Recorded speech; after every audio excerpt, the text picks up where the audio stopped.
Welcome இபைக் Surya channel. இன்றைக்கி நம்ம என்ன பார்க்க போகிறோம் அப்படின்னு கேட்டிங்கன்னா, ஒரு பேட்ரி. இந்த பேட்ரி தான் அது டீப் டிஸ்சார்ஜ் ஆகிடுச்சு, கழட்டி வச்சுருக்கோம். டீப் டிஸ்சார்ஜ் ஆகிடுச்சு. இதோட ஜாக்கெட்டில் வந்து அவுட்புட் வோல்ட்டு வரல, அதனால் சார்ஜும் ஏறலை. சார்ஜரோட கனெக்ட் பண்ணும்போது ஃபுல் சார்ஜுன்னு வந்துச்சு. அதனால் இப்போதைக்கு சார்ஜரை ரிமூவ் பண்ணிட்டோம். சார்ஜர் ரிமூவ் பண்ணி வச்சுருக்கோம்.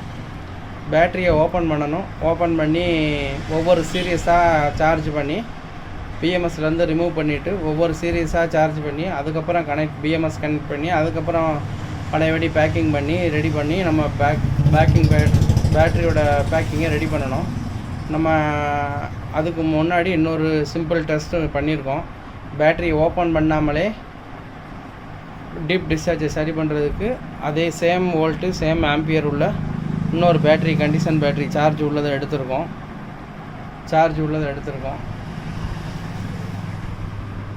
எடுத்து அதோட கனெக்ஷனை வந்து அதோட அவுட்புட் கனெக்ஷனை அந்த நம்ம டீப் டிஸ்சார்ஜ் ஆன பேட்டரியோட கனெக்ட் பண்ணியிருக்கோம். பேரலாக கனெக்ட் பண்ணியிருக்கோம். ஒரு 10 நிமிஷம் இந்த மாதிரி பேரலாக நம்ம கனெக்ட் பண்ணி பக்கத்துலேயே இருக்கோம். 10 நிமிஷம் முடிஞ்சதுக்கப்புறம் இந்த 2 பேட்டரியும் பேரலாக கனெக்ட் பண்ணதை டிஸ்கனெக்ட் பண்ணிவிட்டு அந்த நம்ம கம்ப்ளைண்ட் ஆன பேட்டரியில் பின்னில் அளந்து பார்த்தோம்னா வோல்டேஜ் வரும். அது வந்ததுக்கப்புறம் நம்ம சார்ஜ் போட்டோம்னா சார்ஜ் ஏறிடும். இப்படி தான் டீப் டிஸ்சார்ஜை வந்து ஷார்ட்கட்டில் நம்ம சரி பண்ணுறது. இது ரொம்ப கரெக்டான மெத்தடெல்லாம் கிடையாது. இருந்தாலும் பேட்டரி பேக்கை ஓப்பன் பண்ணாமல் சிம்பிளாக சரி பண்ணுறதுக்கு இப்படி ஒரு மெத்தடு. இது சில நேரங்களில் மட்டும் சாத்தியமாகும், பல நேரங்களில் சாத்தியமாகாது. ஆனால் நமக்கு நிறைய தடவை சாத்தியமாகிருக்கு. நான் இந்த வழியில் ஒரு 10-12 தடவைக்கு மேலே பேட்ரி வந்து ரெக்கவரி பண்ணியிருக்கேன். நிறையா பேட்ரி ரெக்கவரி பண்ணியிருக்கேன்.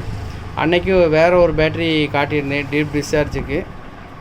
என்னோடய பழைய பேட்டரியில் டீப் டிஸ்சார்ஜ் ஆகி நான் ஒரு வீடியோ போட்டிருந்தேன். இது வந்து கஸ்டமரோட பேட்ரி டீப் டிஸ்சார்ஜ் ஆனதை இப்போ நம்ம சரி பண்ணுறோம். இப்போ 10 நிமிஷமாக ஓடிட்டுருக்கு பேரலாக. இப்போ நம்ம டிஸ்கனெக்ட் பண்ணிவிட்டு சார்ஜர் போடுவோம். சார்ஜர் ஆன் பண்ணுவோம்.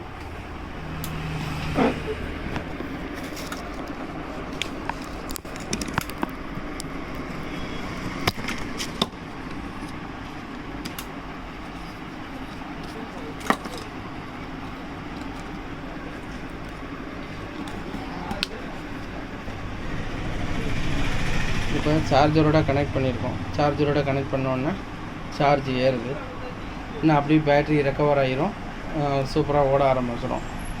நம்ம அப்படியே டோரை மட்டும் மாட்டி அப்படியே இது பண்ணி கொடுத்துட வேண்டியதான். இது வந்து நீங்கள் பேட்டரி ஓப்பன் பண்ணணும்னு அவசியமே கிடையாது. அப்படியே இந்த டெர்மினல் மட்டும் கிடச்சோம்னா போதும். இந்த டெர்மினலோட இன்னொரு பேட்டரியோட டெர்மினலோட பேரலாக ஜாயின் பண்ணுங்கள். 5 நிமிஷத்தில் கூட ஒன்று ஏறிடும். ரொம்ப நேரம் போட வேணாம். 5 நிமிஷம் 10 நிமிஷத்துலேயே பிக்கப் ஆகிரும். பிக்கப் ஆனோன்னா சார்ஜர் போடுங்க. சார்ஜரில் கனெக்ட் ஆகி நல்லா சார்ஜ் ஏறிடும். இப்படி தான் டீப் டிஸ்சார்ஜ் ஆன பேட்டரியை நம்ம ரெக்கவரி பண்ணலாம். வீடியோ பார்த்த அனைவருக்கும் நன்றி. தேவையானவங்க கொஞ்சம் சப்ஸ்கிரைப் பண்ணி ஹெல்ப் பண்ணுங்கள்.